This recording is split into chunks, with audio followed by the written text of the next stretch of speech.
Hello, I'm Glenn W. Hunter, and with me today I have our subject matter expert, Shor Denny, and a very special guest, Arvel Henderson, who is a science teacher 9 through 12 at Eisenhower High School out in Rialto. And today in Trauma Informed Prevention Services of the Inland Empire, that's right, TIPS IE, we're going to talk about social emotional learning. Now, we're always talking about it in the broad sense, but we're going to get down what really happens when the rubber hits the road and we're interacting with students and helping them navigate these teenage years and come out more functional, because it's frontline teachers who are there, who are engaged, that are making the difference, and we got a good one today. Arvel, welcome to the show. Thank you. Thank you. I'm happy to be here. I'm smiling ear to ear. Outstanding. Outstanding. Sure, I'm gonna actually let you lob the first question at him because I want to make sure I'm paying proper reverence to you. So I'll let you toss the first one. Make sure it's alive. I actually want you to first start with who you are, where you come from. Give some some shout outs to your employer or whatever. Give us some info on you, Arvel. All right. Well, I am Arvel Henderson. I grew up right here in the Inland Empire, product of San Bernardino, Rialto, California.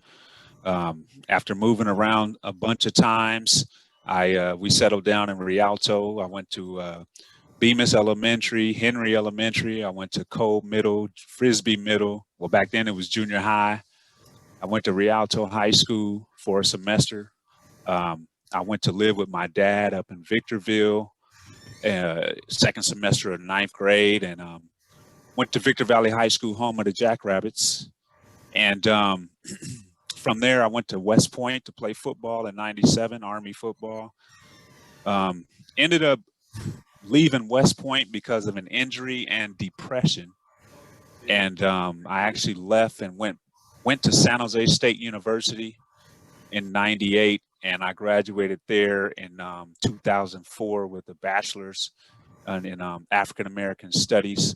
And at that time, I came back home to Rialto and started coaching. And through coaching, I became interested in teaching, since a lot of the coaches were teachers. And that's when I started my educational journey, and finally finished my credential and master's at National University in 2013, and went to San Bernardino Unified as my first gig, and then ended up at Eisenhower, where I am now. Awesome. Wow. Outstanding. I think it's important that you're able to bring so many diverse experiences to the education of our youth. I think too many of our youth, particularly our diverse youth, led to believe that there's this linear path from point A to point B in education. And the fact of the matter is that's just plain not true.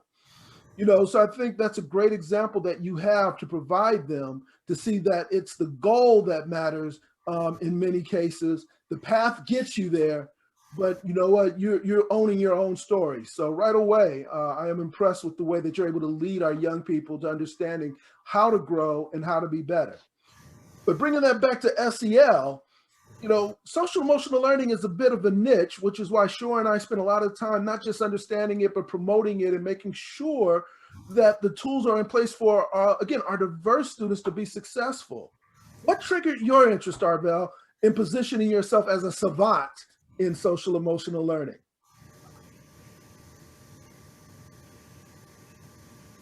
Oh, my. Well, my interest came about, it was kind of on accident, because as a first year teacher, my father died. And a lot of times we don't understand others until we have to stand in their shoes. And I did have a lot of trauma as a child, single parent household, etc. But back then that was normal. That was just normal stuff, paycheck to paycheck, latchkey kid, walking to school, nobody home when you get there. That was all normal. We didn't know that was trauma, But when my daddy died, I understood what trauma was. And you talking about sitting up in my classroom crying some days. And it just did something to my spirit where I had a lot more empathy and understanding for trauma. And when I came across the SEL program, uh, I was doing a project. So, Arvel, you were talking about the project. Could you continue on that point, please? Right. So in my administrative credential program, we had to find a strategy that helped decrease or eliminate the equity gap. And when I was researching strategies, I came across SEL, and I've really dug into it. But it struck me that this is something that everyone needs, including adults. And the students are coming in with massive trauma, and for example, abuse, homelessness, foster care, hunger, bullying, substance abuse, sometimes even sex trafficking. All across the board, the trauma is rigorous. Anyway, I saw SEL as a way to encourage and build the life skills of individuals. And this is something that I needed for myself, So like they talk about setting and achieving positive goals. They're talking about managing emotions. Managing emotions is crucial. Coping skills are very, very essential. I'm an advocate for journaling because when you're in darkness, you need to get that darkness from above you. You need to get that baggage out of your heart and soul. And one of these coping skills that I tugged onto and held onto was journaling, because it allows you to let go of the negativity every day, and therefore it can't build upon you and just keep stacking up like building blocks. And that was one of the things that SEL advocates for is managing emotions. So these students come into the classroom. Normally, who in the household is teaching them how to manage their emotions? Usually no one. They're learning what some of us learned. Oh, pour you a shot, have a beer, slap somebody, cut yourself, kill yourself. Like, there are all these negative examples are upon us, and nobody's teaching, hey, write about it, get it out of your system. Hey, go take a lap, go run a couple laps. Hey, do a workout. Hey, draw a picture. Hey, talk to somebody you trust. These coping skills that are positive are not being taught, and that's one of the reasons why I felt that this SEL program was essential and useful in teaching life skills that I guess we just take for granted. That was a lot. That was deep. And I agree with you, and that's why I got into SEL. I troubled childhood, and working with ACEs and trauma informed care. It all goes together in how we can not only connect but impact our youth, right? We need to connect with them, and then we need to impact them. You said something about the negative coping skills, and when I work in schools and stuff, that's what parents would ask me. Why didn't they teach? Or the teachers would say, why didn't the parents teach them? And I would say, do you know that your youth are coming to you equipped with every coping skill that they could muster from the age of 0? They are very equipped. They are very, very complete to deal with what they have going on at home, right? They're ready to come and deal with not eating at night. They're ready to go and deal with, getting beaten or whatever. Like you said, those things, the traumas that these children are going through or that we've gone through, we're ready and prepared for that. But what I wasn't prepared for, and what I see our youth are not prepared for sometimes, is learning. Because a survival brain is not a learning brain, right? So there's got to be some way where we take them from the trauma and make them feel safe so that they have the ability to learn. Have you seen that coming through with the SEL and the equity work that you guys are doing at your school? Well, I think what it does is it basically comes down to showing empathy and building relationships in spite of whatever their traumas are. For example, if a kid I had a kid come in and it was let's just say he came in from lunch crying. I'm like, what's going on? They just called me, my dad died. What? You know what I'm saying? Now, I immediately flashed back to my dad dying. Now, how are you? It took me 3 years to get over that. Now we talking about somebody that got work to do for a whole semester. So that empathy and that relationship building, where are you going to let him slip through the cracks? Are you going to encourage them? Are you going to teach them ways maybe they can cope with this? Like I told them, I said, hey man, it's going to be rough. Start journaling, maybe start journaling and somebody to talk to, trying to give them these skills so that they don't do what? Go smoke, go drink, go beat somebody up, and worse, kill themselves. You know what I mean? Because sometimes that grief, it can overwhelm you.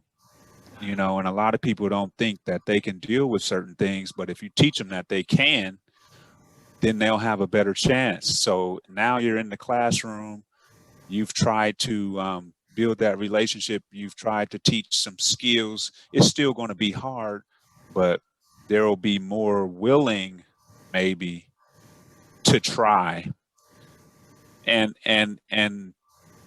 even more later on in life, those same coping skills or those same positive words that you've used will stick with them. A lot of us, we learned how to be alcoholics. We learned how to be drug addicts. We learned how to abuse people. Yeah. Why? Because that's what we were taught. Maybe not verbally, but that's what we saw. That's how, some people didn't drink all through school, but they watched somebody drink. Now, what happened when they become an adult and things get rough? Hey, that they learned that alcoholism that they learned back in the day come to the table, So when you talk about SEL, building relationships, showing empathy, these students will be much better equipped to now process and start learning, the curriculum. If they don't, like you say, if they don't have the life skills, it's going to be harder to learn the curriculum. So in your case, Arvel, you have a student, they experience some trauma, fill in the blank, and you have these SEL concepts that you're equipped to share, but there is no third period social emotional learning class to go to. How do you maintain your teaching authority, but still be a compassionate communicator to that student who really needs your expertise? Well, I would say just boundaries. Mm-hmm. But a lot of times, if you build the relationship and you show the students that you care about what's going on, they're not going to give you those issues. I mean, they may come in mad because, hey, my daddy just died, but you understand that. Hey man, I know your dad just died. I know you're mad. I know you're going through it. Just step outside, take a couple deep breaths. Let me know when when you're ready to come in. Or we have a wellness center, so hey, you're gonna be all right today. You need to go to the wellness center. Take a break. You know what I mean? So Mhm. basic empathy and understanding before you take it personal. And that's the problem. A lot of us take it personal before we understand. And then there lies the conflict between the student and the teacher. They either take it personal or they get triggered themselves, right? And they react off of that trigger. It is something that I've seen. It's so important for everyone to understand that there's trauma, and so that everyone can, like you said, I understand that you've gone through this, and give that room, that empathy. And that's a good point because, hey, the teachers are going through trauma as well. You know, when going back to my dad died and a couple years after he passed and I was in the classroom depressed, it's hard to not take things personal when you're walking through darkness. You know, you're walking through darkness, you're grieving, you don't feel good, you're barely getting up in the morning, you can't sleep at night, you know? So, like, I remember telling the students, hey, you guys, you got to understand, I'm a real human being. I know you probably think teachers are superheroes, but we're real human beings. We're depressed. Our parents die. Things happen to us too. Like, please be understanding. That's it. Yeah, that goes both ways. um, what do you think of intervention and prevention, before and after, like with COVID, with the work that we do? We are Community Now is an intervention mental wellness organization. We deal in ACEs, trauma informed care, and SEL. That's our world. For adults, youth, it doesn't matter. um, and what we've seen is that there's now a more of an understanding of the need for coping skills, more of an understanding for prevention, to before they even get to maybe being assessed, before they even have the problem, creating support and coping skills in our youth so that when something happens, they're prepared. Have you seen a shift from intervention programming, where really just waiting for them to be diagnosed, or dealing with them when they are the problem, not before they are the problem? Do you see a shift going since COVID? Well, I know there's a shift in trauma because, I mean, we're in a pandemic and kids can't go outside, people can't talk to their friends. The normal ways that they would cope with this trauma, with this extra stress, those ways they can't even do. And so the trauma has escalated. Now, in prevention, I have seen on our campus um, uh, people like Think Together doing more prevention, doing more roundtables, doing more circles, but virtually, things of this nature. And the intervention would be, um, dealing with it as it comes. That's what I think.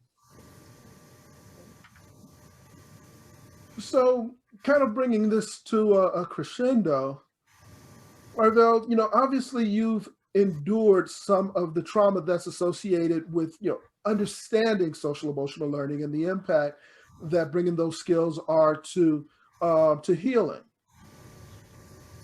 If you were king, what changes would you like to see with regards to your fellow teachers having better skills to interact with their students from an SEL perspective? Well, first of all, when I point one finger, I point three back at myself. So I wouldn't single anybody out or anything, because we all need to improve. We all should be humble and lifelong learners. But what I do think is that if there was some sort of, well, I know there is, but if there was implementation of a lesson plan, you know, because a lot of times the SEL comes from the heart, you know, and I do a lot of it through stories and goal setting and things like this, which are some of the skills that the SEL program encourages. But you know, so standardized curriculum, which there is, but some campuses don't implement it. Now, we used to have in Rialto health science, and health science touched on a lot of these subjects: mental health, emotional health, physical health, nutrition. It was all around the board, but it got pushed out. And you know, I thought it was great. I actually got my first credential in health science. But so these things should be in a class, you know, and really focused upon, because even us as adults, we need these same life skills, and a lot of us don't have them. So why not teach them on purpose in class?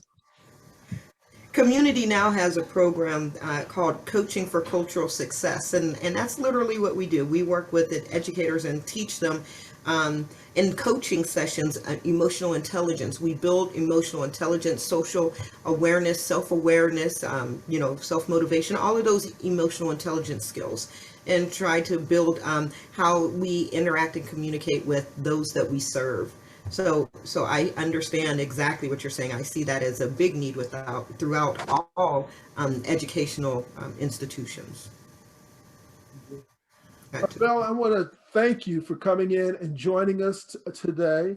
I think the fact that you're on the front line gives such a sense of clarity to our viewers, and more importantly, I think it gives me personally a sense of clarity when the rubber hits the road, that there are compassionate instructors, there are compassionate educators who are meeting the SEL needs of students, because the problems aren't going to go away with their problems. So one, I take my hat off to you and the work that you do over at Eisenhower.